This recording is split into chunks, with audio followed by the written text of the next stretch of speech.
नमस्ते। हम लोग पढ़ रहे थे गणित में 10वीं कक्षा में दो चर वाले रैखिक समीकरण युग्म को हल करना।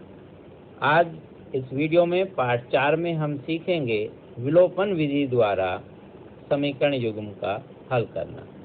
Pair of linear equation in two variables को सॉल्व करें बाय एलिमिनेशन मेथड। इससे पहले हमने सीखा आलेखीय विधि, प्रतिस्थापन विधि मतलब ग्राफिकल मेथड और सब्स्टिट्यूशनल मेथड। आइए आज हम एलिमिनेशन मेथड की बात करते हैं। एक सवाल लेते हैं अपना वही चिर परिचित है। तो 2x जमा y बराबर 25, x जमा 2y बराबर 35। समीकरण 1, समीकरण 2। इस मेथड में क्या है कि हमें, जैसा कि नाम से है, आपने नाम पढ़ा, नाम में है एलिमिनेशन, विलोपन विधि, मतलब हम किसी एक चर को विलुप्त कर देंगे, x या y को एलिमिनेट कर दें, विलुप्त कर दें, गायब कर दें, किसी तरह उसे हटा दें, तो दूसरे चर की वैल्यू, दूसरे वेरिएबल की वैल्यू या उसका मान हम प्राप्त कर सकते हैं। फिर बाद में उसी वैल्यू को हम किसी भी एक समीकरण में रखकर जो दूसरा वेरिएबल है उसका भी मान प्राप्त कर सकते हैं। आइए देखिए कैसे। तो पहले तो हम ये देखते हैं कि क्या हमारे पास कुछ ऐसा है, यहाँ 2x है, नीचे 1x है। अगर हम इन्हें जमा करेंगे तो 3x होगा, घटा करेंगे तो x होगा। हम कुछ ऐसा करें कि जमा घटा करते पर ये 0 हो जाए, तो 2x होता तो करते या y में 2y होता। किसी किसी सवाल में ये अपने आप ही बराबर मिल जाते हैं, कभी हमें बराबर करने पड़ते हैं। तो इन्हें समान रखेंगे, इक्वल बनाएंगे कोफिशिएंट को, जो वेरिएबल के कोफिशिएंट का उनको इक्वेट करते हैं। तो यहाँ पर क्या दिखाई देता है कि या तो हम पहले समीकरण को 2 से गुना कर लेते हैं तो y समान हो जाएगा, या दूसरे समीकरण को 2 से गुना करें। तो जब गुना करेंगे, मल्टीप्लाई करते हैं, तो left hand side and right hand side पूरे को करेंगे तो समीकरण पर कोई फर्क नहीं पड़ने वाला। चलिए, तो हमने इस पूरे समीकरण को 2 से गुना किया और हमें मिलता है 2 दूनी 4x जमा 2y बराबर 25 दूनी 50। और दूसरे समीकरण को एज इट इज लिख देते हैं ऐसे कैसा, x जमा 2y बराबर 35। अब यदि हम इन्हें घटाते हैं तो हम पाएंगे कि हम y को विलुप्त कर सकते हैं, एलिमिनेट कर देंगे y को। तो 2y में से y माइनस हो गया, 0 आ गया, आप उसे 0 लिखें या ना लिखें, ऐसे कैंसिल कर दें। 4x माइनस x, ये आपका बचा 3x, यहाँ 0 या काट दें। 50 में से 35 गया 15। तो 3x जब 15 हो गया तो x की वैल्यू 15 और 3 को इधर जाकर क्या करते हैं, डिवाइड, भाग करते हैं, और 3 पंजे हमें मिलता है 15। इस प्रकार से जो वेरिएबल x है, चर x का मान आता है 5। अब ये x का मान जो 5 है, ये अपनी सुविधानुसार आप पहले समीकरण में या दूसरे समीकरण में रख सकते हैं। ठीक है, तो x बराबर 5 समीकरण 2 में प्रतिस्थापित करते हैं, मान रखते हैं, सब्स्टिट्यूट करते हैं इस वैल्यू को, कहाँ पर, सेकंड इक्वेशन में। तो सेकंड में है x प्लस 2y, तो x की जगह लिखेंगे 5 plus as it is 2y as it is और 35 एज इट इज, ऐसे कैसा छोड़ दिया। अब 2y को एक तरफ रखें, 5 को इधर ले आए, तो 30, y अब निकालेंगे, 2 से गुना हो रहा है तो इसका मतलब 2 इधर जाकर भाग हो जाएगा और हमें प्राप्त होता है 15। तो इसका मतलब x बराबर 5 और y बराबर 15, ये इन समीकरण में x और y के मान हैं। इस समीकरण में x और y के लिए हल हैं, वैल्यू।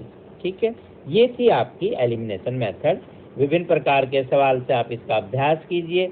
कोई समस्या आती है तो हमें बताइए, कमेंट में लिखिए, आपकी समस्याओं को दूर करने का पूरा प्रयास किया जाएगा। अभी हम एक और सवाल ले लेते हैं। कभी कभी एक सवाल आने से पहले साथ में ये भी पूछ लेता है कि क्या इसके हल हैं, तो हम वो जरूर बताएं, जैसा कि हम पहले सीख चुके हैं। तो जब हम लेते हैं इसे, पहले उसी को हम बात करें कि यदि उस सवाल में हल के अलावा ये पूछा गया होता कि क्या समीकरण के हल हैं, या हल हैं तो हल कीजिए, ऐसा लिखा होता है, तो उसका भी मार्क्स होता है। तो आपको पहले हल करके दिखाना है कि इसे हम व्यापक दृष्टिकोण से लिखते हैं, तो a1x plus b1y plus c1, इस तरह से आप लिखते हैं। दूसरी समीकरण को a2x b2y c2 करके लिखते हैं। और अब देखिए, लेकिन हमारे पास यहाँ 25 35 इक्वल के लेफ्ट साइड में नहीं था, राइट में था, तो हम उसे रीराइट कर लेते हैं। ठीक है, अब देखें x का कोफिशिएंट a1 a2 है और यहाँ पर 2/1 हो गया। यहाँ y का कोफिशिएंट b1 b2 है, यहाँ पर 1/2 हो गया। हालांकि हमें c तक जाने की ज़रूरत कब पड़ेगी, जब ये दोनों इक्वल हैं, तो उसकी बात अभी नहीं करते हैं। तो क्या ये दोनों समान हैं? नहीं, ये दोनों समान नहीं हैं। तो जब a1/a2 b1/b2 बराबर नहीं होता तो हम कहते हैं समीकरण का एक अद्वितीय हल है। ये यूनिक सॉल्यूशन वाली कंडीशन है, तभी हम उस समीकरण को हल करते हैं जो हमने यहाँ पर अभी करके दिखाया। ठीक है, हम बात कर रहे थे कभी कभी एक सवाल थोड़ा सा ऐसा आ जाता है जो थोड़ा बड़ी संख्या में होता है। अब यहाँ हम एलिमिनेशन करने के लिए अगर x को इक्वल करें तो भी लंबे लंबे हमें इधर 99 से मल्टीप्लाई करना होगा, उधर 101 से, y को करना होगा तब भी ऐसे।